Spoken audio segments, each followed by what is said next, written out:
টাইব্রেকারে জার্মানিকে বিদায় করে বিশ্বকাপে ইতিহাস গড়ল প্যারাগুয়ে। বোস্টন স্টেডিয়ামে মঙ্গলবার ৩০শে জুন ১-১ সমতায় শেষ হওয়া ম্যাচে টাইব্রেকারে ৪-৩ ব্যবধানে জিতে বিশ্বকাপের অন্যতম বড় অঘটন ঘটিয়ে শেষ ১৬ নিশ্চিত করেছে প্যারাগুয়ে। ৪২ মিনিটে ম্যাচের গতির বিপরীতে এগিয়ে যায় প্যারাগুয়ে।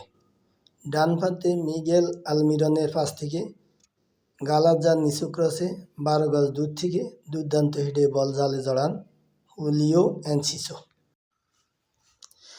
৫৪ মিনিট পরে সমতায় ফেরে জার্মানি। বক্সে বেশি আসা নিখুঁত ক্রস থেকে কাই হাভার্টজ শক্তিশালী হেডে বল জালে পাঠান। এরপর বিশ্বকাপের ইতিহাসে প্রথমবারের মতো টাইব্রেকারে হারের স্বাদ পেল জার্মানি।